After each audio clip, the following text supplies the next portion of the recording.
Sejam todos bem-vindos para mais uma aula de educação.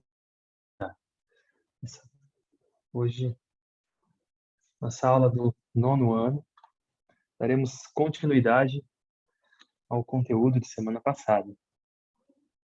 Nesse primeiro momento,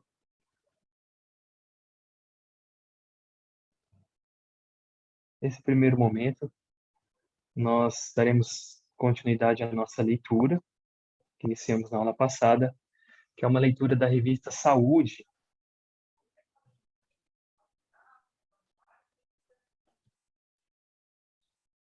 que trata, do poder do exercício, poder da atividade física como remédio, né?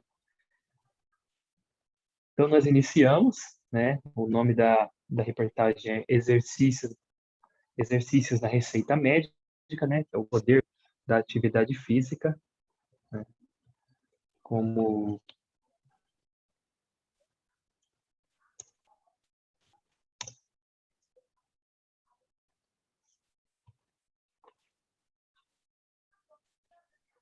Aí, então, semana passada, nós fizemos a introdução, do conteúdo do texto, falamos sobre a importância, sobre a reportagem em si, a importância da atividade física, como, que os estudos mostram que uma pessoa, quando ela tem certos tipos de problema, quando ela é fisicamente ativa, vamos dizer assim, questão do infarto mesmo, ou um AVC, quando a pessoa é fisicamente ativa comparada com uma pessoa totalmente sedentária, uma pessoa fisicamente ativa quando sofre um AVC ou quando sofre um infarto, ela tende a ter, uma forma menos grave, ou a chance dela vir a óbito acaba sendo menor em comparação com uma pessoa sedentária quando tem um problema semelhante, E aí foi listado, 16 tipos de exercício de doenças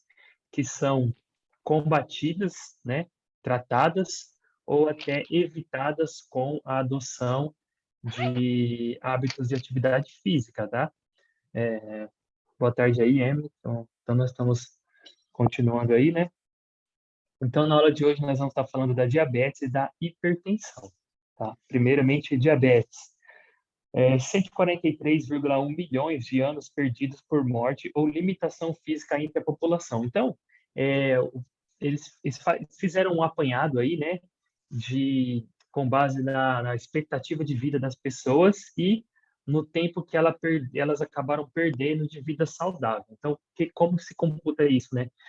Por exemplo, a expectativa de vida é de 70 anos, mas a pessoa morreu com 50 anos em decorrência da diabetes. Então, ela perdeu 20 anos ali de vida, né? Ou a expectativa dela de uma vida saudável ali seria os 70 anos, mas ela adquiriu a doença com 40, então ela perdeu 30 anos de vida saudável.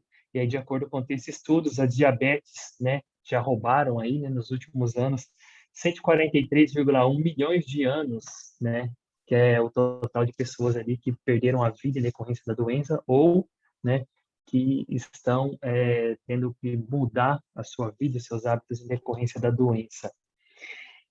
É o excesso de glicose na circulação que define o problema. Então, gente, a diabetes, é importante nós entendermos que, primeiramente, ela é definida pelo excesso de, vamos dizer assim, popularmente, ela é chamada de o excesso de açúcar no sangue.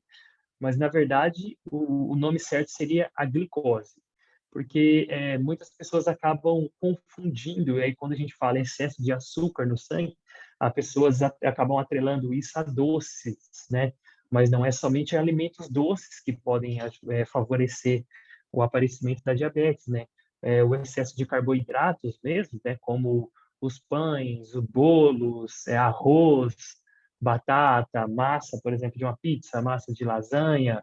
Então, esses alimentos ricos em carboidratos, o carboidrato do nosso corpo ele é convertido em glicose, Então, tudo isso, vamos dizer assim, popularmente eleva a taxa de açúcar no sangue, mas não seria um alimento doce, Então, na verdade, todos os carboidratos, tanto de proveniente, tanto sendo proveniente de alimento doce ou salgado, eles são convertidos em glicose no nosso corpo e elevam a taxa de glicose no sangue.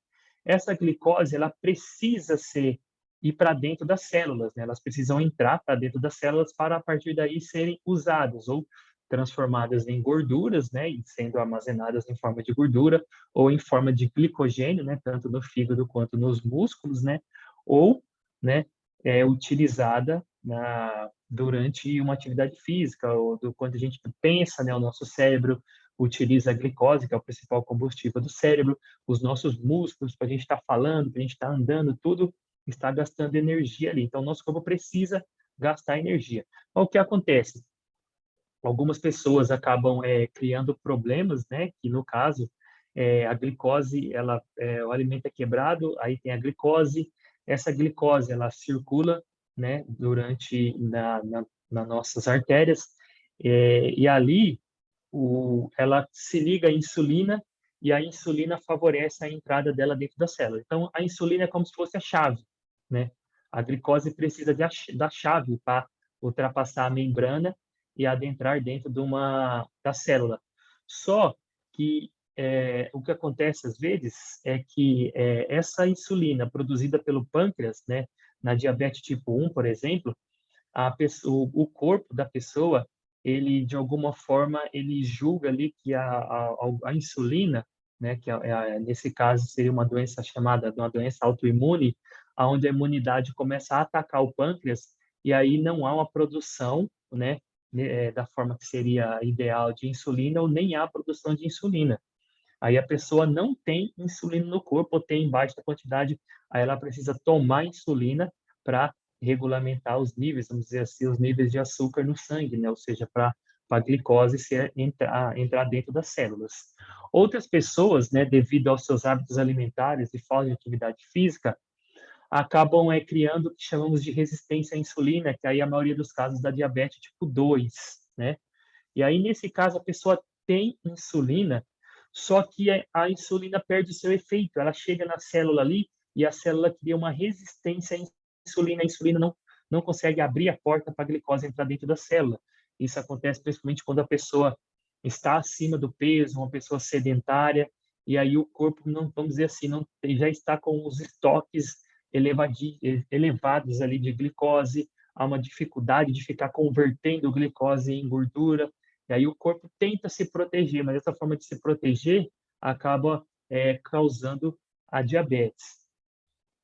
E o que acontece, né, quando nós falamos da atividade física como forma de prevenção e tratamento, é que a atividade física é a principal forma de se queimar calorias.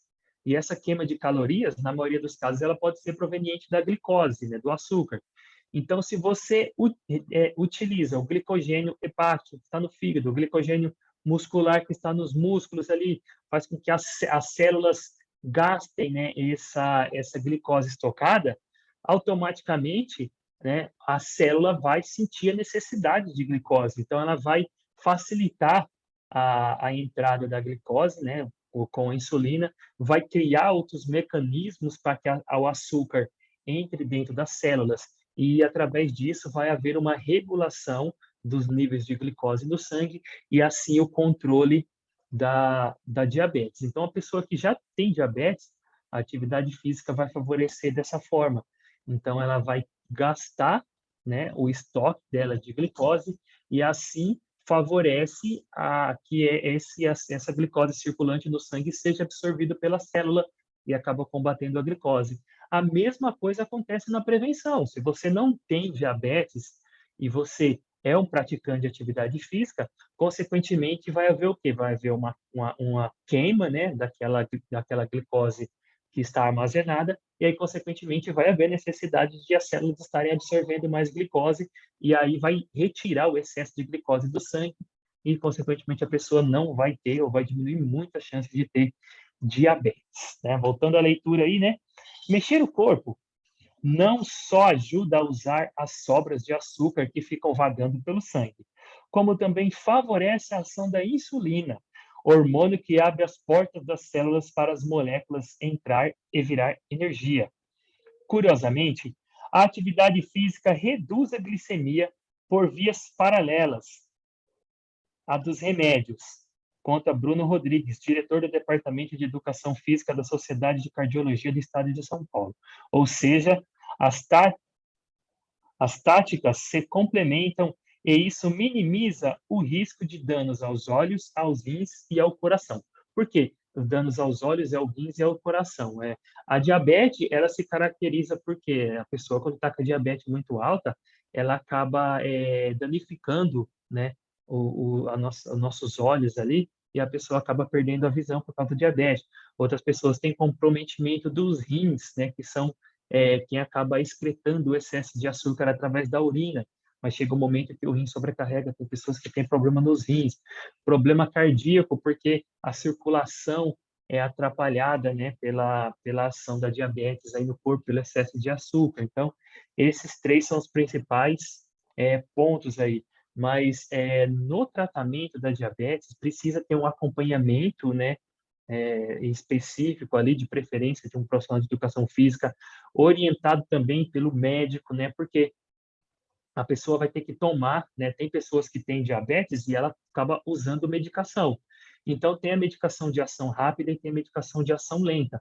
Por exemplo, se eu tomo uma medicação de ação rápida e logo em seguida vou fazer uma caminhada, pode acontecer do meu nível de açúcar no sangue baixar demais. E aí essa pessoa vai sofrer um problema que, olha só, a pessoa é diabetes, né, que tem excesso de açúcar, mas ela pode até morrer pela falta de açúcar no sangue, que é a hipoglicemia. Então, a pessoa tem que tomar muito cuidado, né, porque a atividade física, principalmente aquela que é mais intensa, né, que vai fazer que aconteça um gasto maior, uma queima maior de glicose, ela a pessoa tem que ter cuidado com os horários de ação da insulina, porque se baixar demais o nível de açúcar no sangue, a pessoa vai passar mal e pode vir chegar a óbito, dependendo da situação. Então, normalmente, tem diabéticos que, quando eles vão fazer atividade física, eles levam sachê de carboidratos. Quando eles percebem ali que está ficando com tontura, que está uma fraqueza no corpo, uma moleza, ele já percebe que a glicemia pode estar baixando muito, ele vai lá e faz o uso de sachê, do sachêzinho ali de carboidrato para repor um pouco, para equilibrar um pouco ali, dependendo do caso, ele dá uma parada, dá uma segurada ali para que as coisas se normalizem. Então, a prevenção, né, as principais são as práticas aeróbicas, né, como caminhadas, corridas, né, pedalar com bicicleta, são as mais eficazes para esse controle de glicemia. Tratamento, né, os principais tratamentos sincronize a dose e os horários de remédio com os treinos, né, que é isso que o professor acabou de explicar. E leve um sachê de açúcar ou use em caso de hipoglicemia, que é outro ponto que o professor acabou de explicar aí. Outro ponto importantíssimo para quem tem diabetes ou para quem, né, tem um parente com diabetes em casa, para explicar também esse ponto aí, né, que é lembrando que quando nós trabalhamos esses conteúdos aqui, eles não é somente para os alunos, né, porque os alunos têm pessoas em casa que pode ter diabetes, pode ter um pai, uma mãe, um avô, alguém que tem diabetes, e ajudando, né, a família, né, acaba sendo um outro ponto importante da nossa aula, que a pessoa tem que tomar muito cuidado contra os vestimentas e o calçado adequado durante a atividade física, porque um diabético, simplesmente um calçado inadequado pode causar uma bolha no pé, por exemplo, e essa bolha pode progredir para um problema mais sério em um diabético, né, que alguns chamam de apelido de até pé diabético, né, pé de um diabético, e tem pessoas que chegaram a perder o pé, ter que amputar o pé por causa de uma bolha, né? Começou com uma bolha, os índices de açúcar elevado, aquela bolha não cicatrizava e aí foi evoluindo, evoluindo e aí a pessoa teve que amputar o pé. Então, não é brincadeira, é uma coisa muito séria. Por isso que a gente fala que precisa de um profissional, precisa de orientação, né? Precisa de acompanhamento médico, né? E tem que ser tomados os cuidados adequados ali, principalmente quanto a vestimentas, hidratação, calçado adequado. Hipertensão, o nosso segundo tema de hoje, 211,8 milhões de anos perdidos por morte ou limitações físicas entre a população. De acordo com uma pesquisa divulgada no The Lancet, essa é a condição que mais tira anos saudáveis da população, seja por ocasionar mortes, seja por desencadear limitações significativas. Agora, considere que 6 meses de malhação acarreta uma queda de 5 a 7% de milímetros de mercúrio na pressão sistólica, o primeiro número da medida. Então, primeiro é importante o seguinte, né, que é muito comum de quando você vai medir a sua pressão, a pessoa fala, sua pressão está ótima, deu 12/8. Mas, na medicina, né, eles não utilizam muito esse valor, eles acabam utilizando um valor com 3 casas ali, né? Ou seja, então, ao invés de falar 12/8, eles falam deu 120/80, né? Porque isso acaba favorecendo melhor quando se faz os estudos aí. Então, primeiramente, temos que entender o mecanismo do diabetes, então, ou da hipertensão. Então, a hipertensão, ela se dá por uma pressão excessiva, né, uma ação interna ali, vamos dizer assim, nos vasos sanguíneos, acima daquilo que vamos dizer assim, que o corpo está suportado. Então, o coração bate e empurra, né, o sangue. A cada batida do coração, ele impulsiona o sangue para estar circulando. Só que esse sangue, ele encontra resistências ali, né? Então, essa resistência ali é o que determina a pressão, né, do sangue. Então, aonde entra o sódio nisso, né? Toda toda a toda a ação química do nosso corpo que envolve o sódio, ela leva consigo a água. Então, quando a pessoa se alimenta de um excesso de sódio, esse excesso de sódio vai para o sangue, né?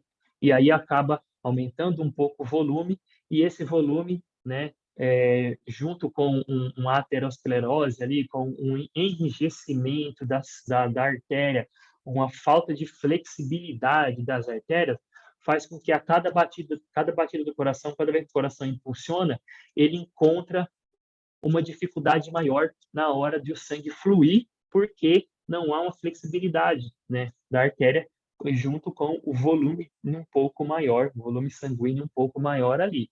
Então é isso que acontece, né? Mas pensa você pegar uma garrafa de 2 litros de refrigerante e aí com o sódio você tenta colocar 2,5 litros ali dentro. O que vai acontecer? A garrafa vai estourar. E às vezes, quando acontece um AVC, quando acontece um infarto, é isso. A artéria não aguenta a pressão e ela estoura, né? E aí a pessoa acaba até falecendo por causa do comprometimento. Então, voltando ali, né? Uma pessoa acima de 130 batimentos ali, principalmente, né, quando chega aos 140, ela já é considerada um pré-hipertenso ali, né, do 139 passou do 140, ela já é considerada um hipertenso, um pré-hipertenso, ela já está numa situação preocupante, né? Então, quando a pessoa mantém-se esse nível, né, de atividade física por 6 meses ou mais, né, ela já tem uma queda de 5 a 7. Ou seja, se a pessoa deu 150, né, e ela teve uma queda de 7 milímetros, ela vai cair para 143. Aí a pessoa pode achar, nossa, mas isso aí é pouco, só 7, de 150 cai para 143, ela ainda está hipertensa, porque ela já passou do 139, ela ainda está de uma forma preocupante ali. Só que estudos mostram que cada 4 milímetros de mercúrio a menos, a pessoa reduz em 15% a chance de ter um acidente vascular cerebral e reduz em 10% a chance de ter um infarto. Então, isso pode ser significante. O valor total da pressão acaba não sendo tão significante, mas olha só, a pessoa que teve 7 pontos, né, vamos dizer assim, vamos arredondar para 8, né, para ficar mais fácil, a pessoa teve uma queda de 8, né, caiu de 150 para 142, ela reduziu em 20% a chance dela ter um AVC ou ter um infarto e em 30% a chance dela de ter um AVC. E isso acaba sendo significativo, né, porque ela diminuiu, olha só, 30%, né, ela diminuiu em 1/3 a chance dela falecer de um AVC, né? Em 20% também é um número significativo quando se diminui a chance de ter um infarto, né? Então, e falecer do infarto do miocárdio ali do coração. Então, esse ponto acaba sendo importante. Motivos para essa bem-vinda baixa na pressão não faltam.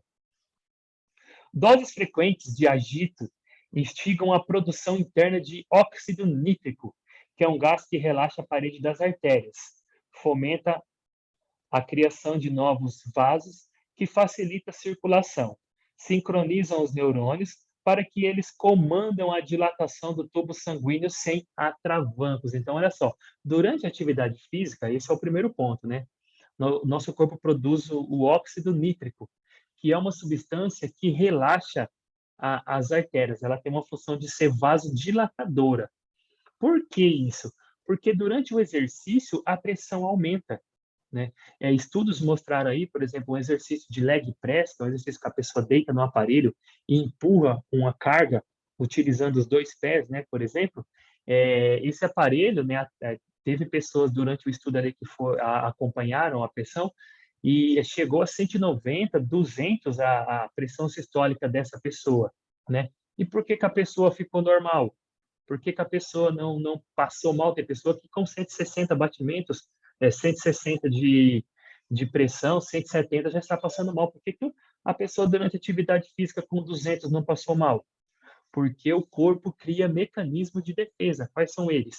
Né? O óxido nítrico, né? Que é uma substância vasodilatadora, e também o sistema neurológico, né? Ele acaba se reorganizando, fazendo que aconteça uma maior flexibilização, né? Dos vasos ali, né? E, consequentemente, o sangue consiga fluir com maior facilidade. Isso se reflete no dia a dia das pessoas. Por quê? Vamos dizer assim, quando nós fazemos exercício de musculação, né, quanto mais tempo nós estamos treinando, o músculo vai se lesionando ali, né, vamos dizer assim, e vai se fortalecendo, a pessoa vai ficando mais forte. A mesma coisa acontece com as artérias, né? A partir do momento que há a ação do organismo fazendo essa vasodilatação, o sangue vai fluindo ali, ou seja, a artéria se distende e volta, se distende e volta, mas, claro, de uma forma segura. Por quê? Porque ela está sofrendo um controle do mecanismo do sistema nervoso central em uma ação do óxido nítrico. Então, esse movimento de se distende, se relaxa e se contrai, ele fortalece os vasos sanguíneos e melhora a flexibilidade desse tecido.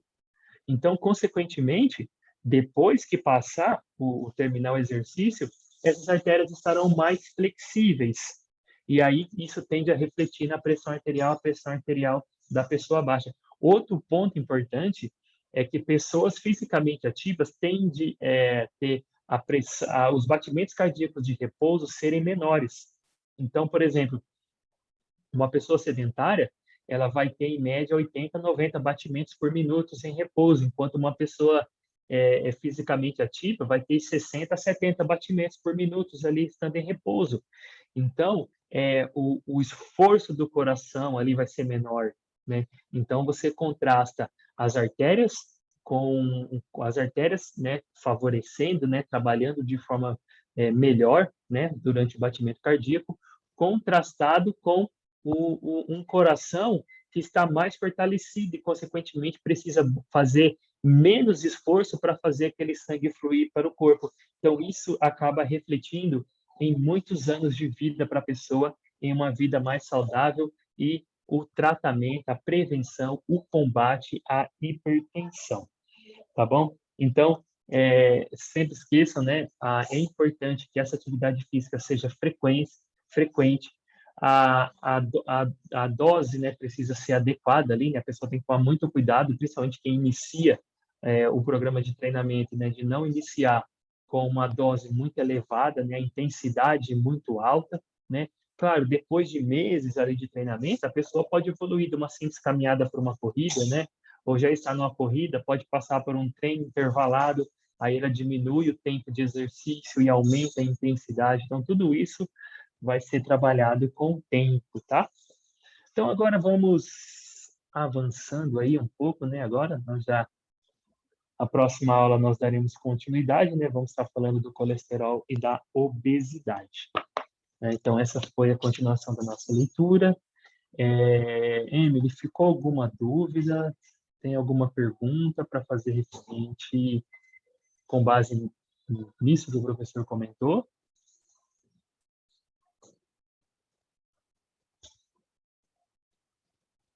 Não? Então vamos lá. Vou pra cá.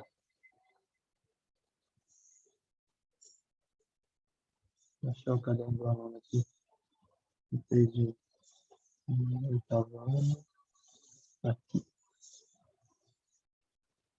Então, agora nós vamos estar continuando o nosso trabalho com o caderno do aluno, né? A aula passada nós trabalhamos a primeira atividade. Agora nós vamos estar dando continuidade ali, através da atividade 2. Atividade 2, fazendo descobertas sobre as práticas corporais de aventura na natureza. Então, só voltando aí, né? Aqui vocês têm um QR Code, né? Aí vocês podem estar usando a câmera do celular para estar assistindo alguns vídeos sobre esportes de aventura, que é o tema que nós estamos trabalhando aí, né? Esse é sobre bike e esse é o campeonato de rafting. Fazendo descobertas sobre práticas corporais de aventura na natureza. Depois da nossa conversa inicial, vamos conhecer melhor algumas práticas corporais de aventura na natureza? O que descobrimos sobre as práticas corporais de aventura? Organize-se com seus colegas em grupos de até 5 pessoas para realizarem uma pesquisa sobre uma prática corporal de aventura na natureza. Para auxiliá-los, sugerimos um roteiro para a busca de algumas informações sobre o tema. Porém, fique à vontade para buscar mais dados além de indicações, caso seja necessário. Para a pesquisa, sugerimos que acesse o link abaixo e entre outros que poderão ser utilizados, que é a Confederação Brasileira de Corrida de Orientação. Então, esse é o link que pode ser utilizado para a pesquisa, né? Mas é claro que vocês podem utilizar outros conteúdos aí para estar fazendo a pesquisa.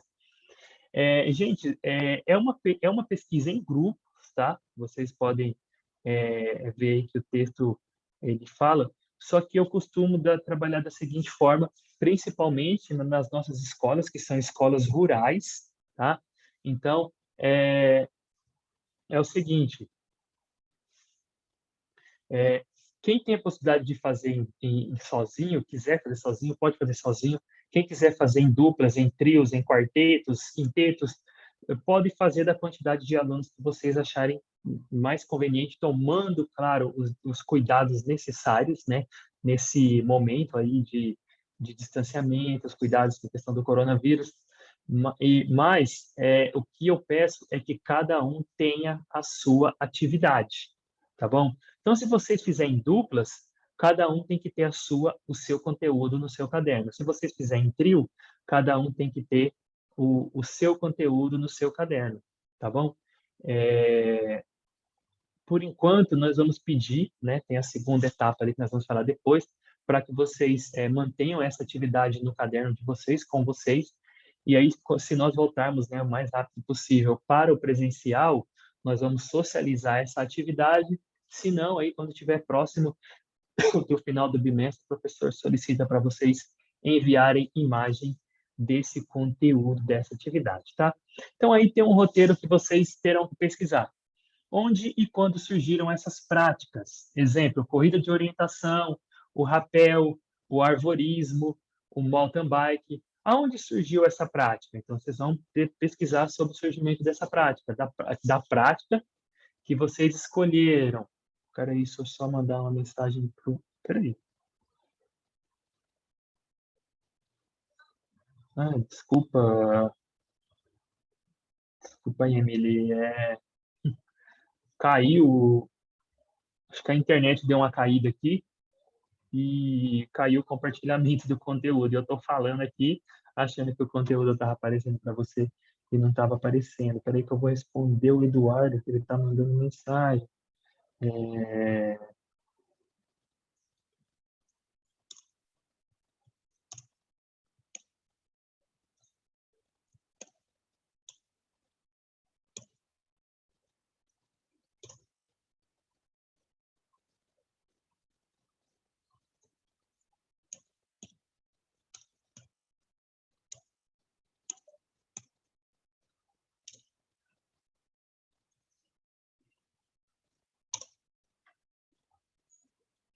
ver se o Eduardo entendeu lá agora. Mandei para ele a mensagem que ele precisa ativar o áudio lá no celular dele para ele poder ouvir, que ele mandou mensagem para mim que ele não está conseguindo ouvir. Então vamos lá, voltando aí, né? Onde e quando surgiram essas práticas? Então, né, você vai escolher ali, né, corrida de orientação, rapel, arborismo, mountain bike, etc. Quando e como essa prática chegou ao Brasil, né? Quais são as principais características e objetivos dessa modalidade?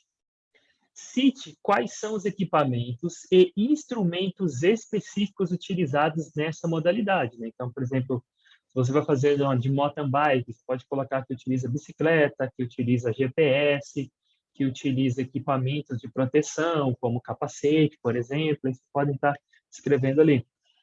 Quais são as regras e como funciona uma competição dessa modalidade. Aí vocês vão estar descrevendo ali, né, quais são as regras e como funciona a competição dessa modalidade.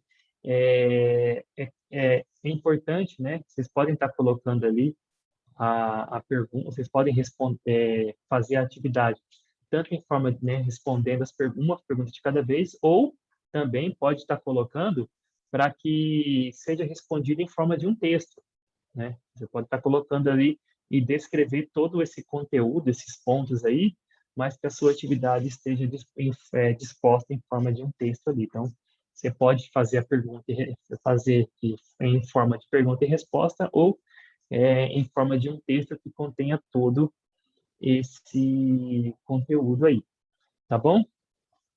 A etapa 2 é a socialização, então é, vamos aguardar aí os próximos dias aí para ver se nós vamos estar voltando a ao presencial, aí se voltarmos nós vamos fazer a socialização, se não, eu vou estar solicitando as atividades, tá? A atividade 3, conhecendo uma corrida de orientação, tá? Então, para potencializarmos nossos conhecimentos sobre as práticas corporais de aventura na natureza, conheceremos melhor a corrida de orientação. Vamos assistir ao vídeo? Então, semelhante dos vídeos anteriores, vocês vão colocar a câmera do celular aqui no QR Code, né? Ou copiar o link aqui, né? Que vocês devem ter no caderno aí, né? Quem tiver o caderno em formato PDF também pode só copiar e colar ali no link, né? Como colocar ali. Dependendo, se só você clicar em cima da parte, ele já abre, né? Dependendo do conteúdo. Meu Deus.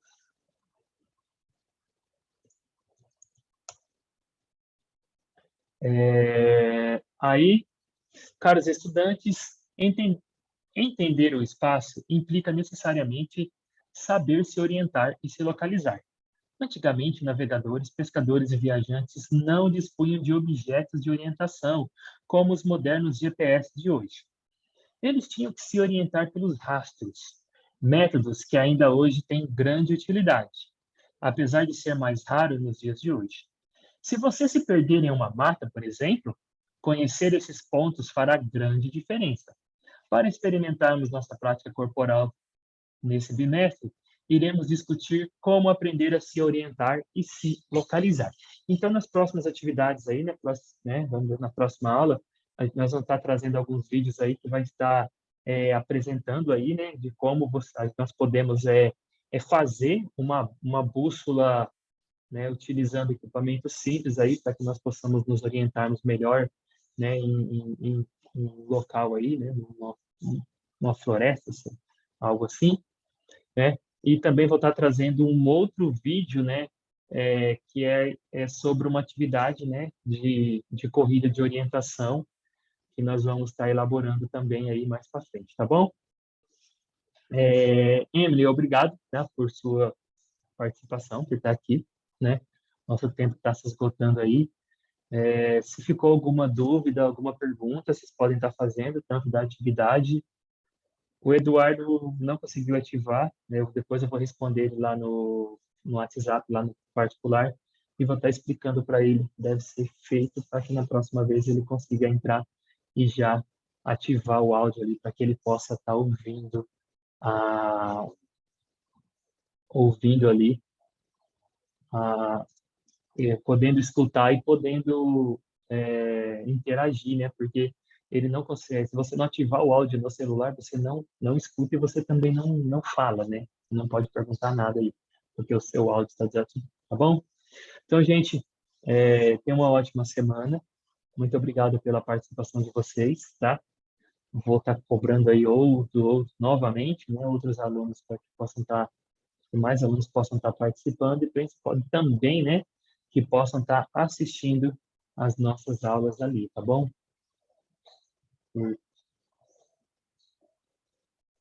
Porque eu verifiquei também que, além de ter a participação aqui está baixa, né, tem poucos alunos participando, eu acessei no YouTube para ver, para verificar, eu acessei o YouTube para verificar as visualizações das aulas e está baixíssima, né, pela quantidade de alunos. Aqui nós temos, eu trabalho com alunos de 3 escolas, então a visualização está muito baixa, tá bom?